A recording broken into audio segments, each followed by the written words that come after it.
This is the 2016 boxing review. The year-end review, basically. 2016 wasn't an epic year for boxing, but we had some great fights in 2016. I don't know what a lot of people minds went with 2016, but there's a lot of great things that came out of this year. We saw Errol Spence start to win over a lot of fans. As people say, man, we need to see more of Errol Spence. You know, we saw Carl Frampton, who is my fighter of 2016, definitely rise to the top. We saw my fight of the year, which was Carl Frampton, Leo Santa Cruz. I thought that fight was amazing. I liked Keith Thurman versus Sean Porter fight. I thought that was great. Andre Ward, Kovalev. Don't forget Easter Jr. versus Comney. I think that was an underrated fight, and then it was on PBC. Abner Mares, Leo Santa Cruz was good, and of course, Abner Mares versus Jesus Quasar or Celiar, whatever you want to pronounce his name. That's the way it is. It was a lot of great fights that was in between. We saw Kama guy from Japan, my guy, come back. Camera guy, as I like to call him.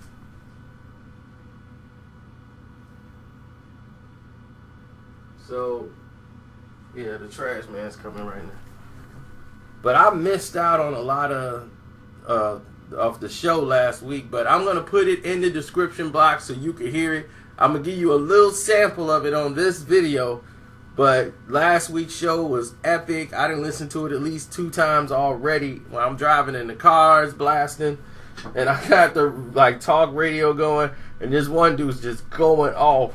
And he's outstanding every time he calls into the show.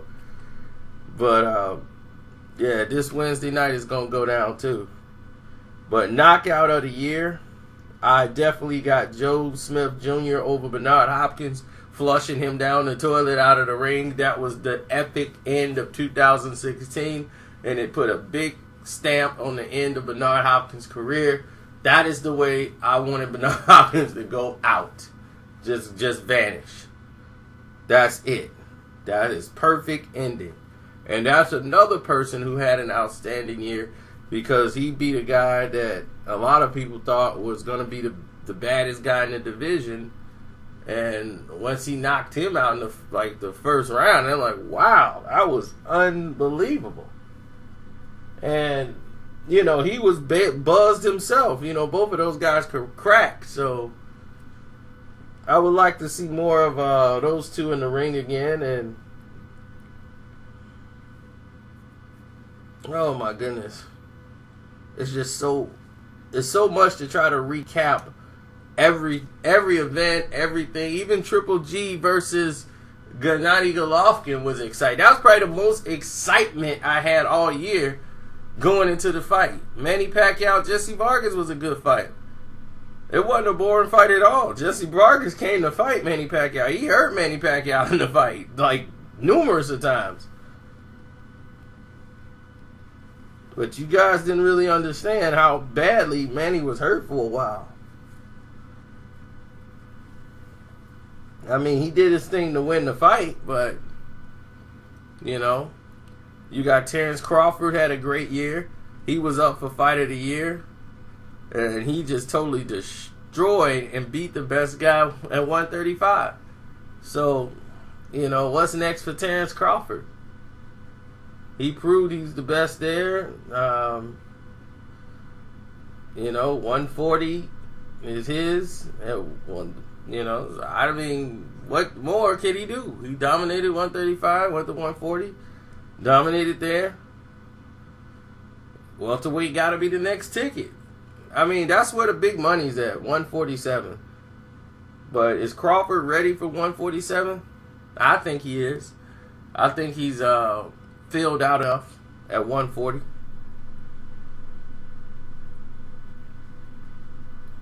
But I think it's set up now where 2017 is going to be an epic year because now we got a lot of fighters that's coming out. A lot of people still dealing with contracts and red tape and promoters trying to get themselves in position. Now that Richard Schaefer has himself in position now, I think we can, and Top Rank seems to be open with working with Al Heyman. We could get a lot of things done now. And we got to get Canelo Alvarez in a real fight, and that's what I think crippled 2016 a little bit with the Canelo Khan, even Triple G versus Kell Brook was like, okay, that's a middleweight versus a welterweight. It brought a lot of excitement, but, didn't really do what we thought it was going to do.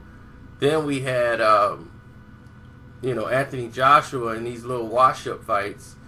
It kept him busy. It's like, okay, all right, we got all these kept busy fights, but now he's actually going to fight Klitschko and get him out of the way, hopefully, so he can go ahead and do whatever it is he's going to do, retire and be gone from the sport.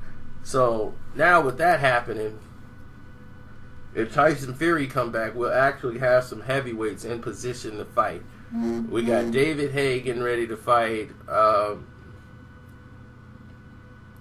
light heavyweight. David Haye's going to come back and hopefully, gosh, how can I forget this guy's name already? Is it that early in the morning? But anyway, David Haye's finna fight a loudmouth. Hopefully the loudmouth knocks him out. But I'm ready for David Haye to get out of the ring. But enough of me talking. I've already gave up fighters to look for, to be excited to see next year. Mikey Garcia has the toughest fight of his life coming up at 140 pounds. That Aussie is going to really put it on him. Day one is no joke, and he might just knock Mikey out cold. So definitely pay attention to that, and don't forget you got Danny Garcia versus Keith Thurman. We talked about last year being that's the fight they're working on getting done. Andre Berto's finna fight Chris Algieri, and a lot of people think Algieri doesn't have the skills to beat Andre Berto. Don't be surprised. Berto has the power, but Chris Algieri, he's got some speed and agility, and let's see what happens. He's still working with John David Jackson, so we'll see where that takes us. And I'm really good. I'm glad whenever we have a year that was kind of like, no real big fights. There was the post Mayweather era, when Mayweather was out of it for a while. We saw some good knockouts, but we're tired of showcase fights. We saw the Danny Garcia last showcase fights, but now we got to get to the meat of it. But I'm gonna let you hear a sample of the show with Chris, because I didn't get on it, so this is the first time you heard me talk about it. But this is what the guys who were on the show was talking about, and I'm gonna play you a sample, and then click the link in the description box and listen to the show in its entirety. If you love boxing like we do, I'm out. I love rope-a-dope boxing, and enjoy the podcast too, and subscribe to the podcast so when it come on every Wednesday or whatever, and you can call or just listen to the show. That's another thing. You can just listen to the show right from the internet, so. Or you can listen to it on your phone. You can call and listen to it on the phone. And if you want to talk or make a statement, you just press 1 and get in the caller section, and Chris will find you. That's one thing I like about the show. It's really fan friendly. They don't like to dictate. It's like an open forum, for people to come in and who love boxing and have an opinion and want to be heard and want to talk about it. So, that's how you really supposed to have a show.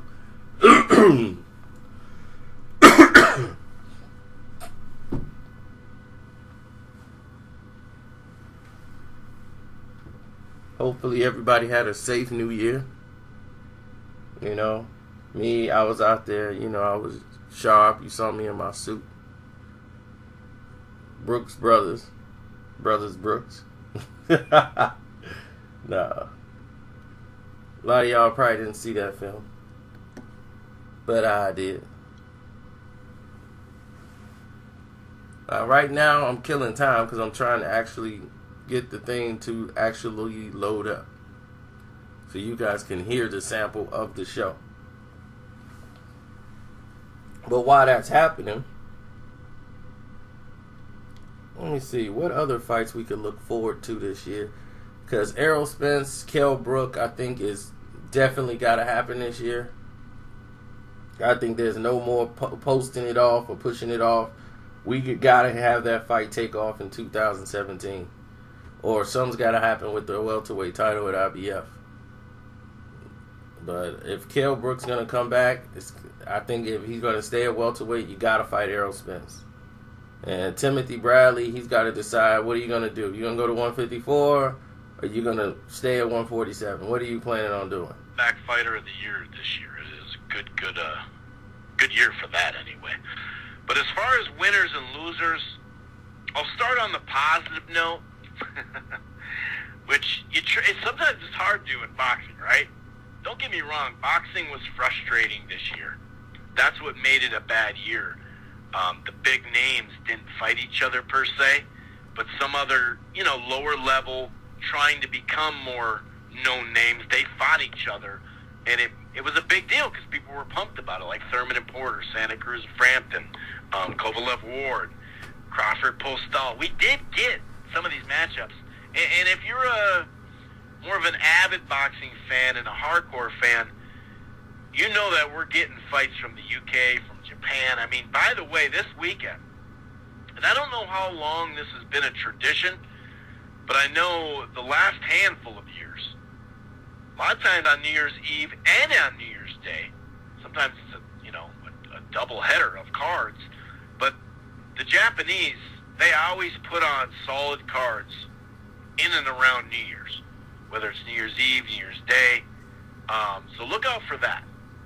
More than likely, we'll be off next week and then come back ready with should be a lot of news, but of course that James DeGale and Badu Jack fight will really start out January with a bang. So more than likely, unless something out of Japan, one of those fights, which there's a lot of them, turn into like a fight of the year, it'll be hard not to want to talk about that, right?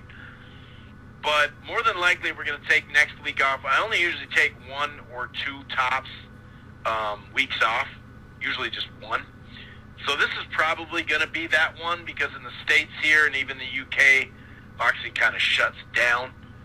But I don't know, man. Those Japanese fights, some of those really look good on paper, and we might get a fight of the year candidate. I remember boxing scene waited for their fighter of the year last year, fight of the year, I should say. And they, I think their fight of the year actually, was it fighter of the year or fight of the year that came right at the buzzer because of that Japanese card. But anyway, let's start with the winners, right? So obviously Eddie Hearn in the UK, and to a lesser extent Frank Warren, because he did do he did expand, which will help help expose boxing even more. That Box Nation subscriber base channel has grown, not tremendously, but it's successful to an extent. I think it's cool that he tried to do that. But he did a nice little deal as well with a bigger outlet than he had been on. But Eddie Hearn and the UK boxing scene, I mean, it just keeps winning right now. Now, sure, Anthony Joshua stands out. Tony Bellew and Hay, big fight coming up, which will do great numbers. Of course, the Joshua fight within, 2-3 days, they sold 50,000 tickets. Mid-January, they got another ring coming out.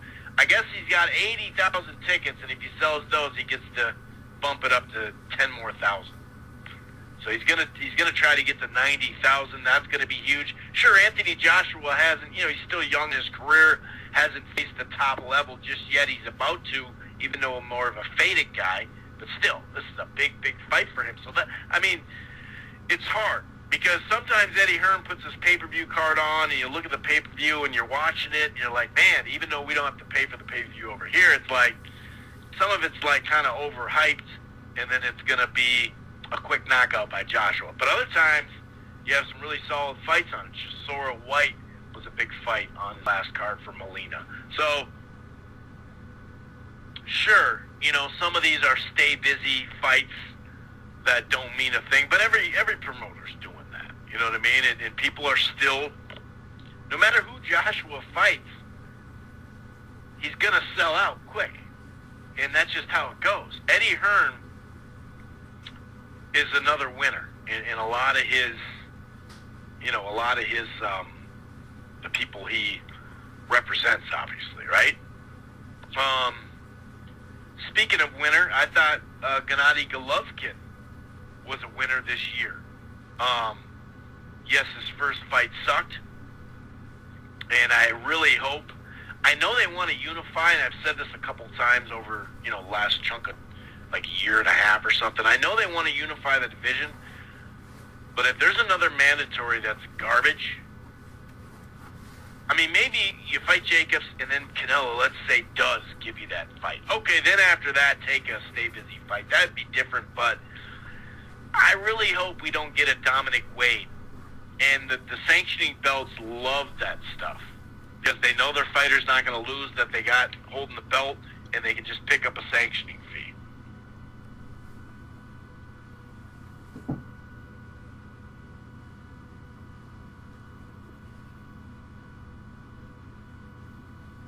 Well, something happened. Maybe it's this wind and this weather breaking up every day.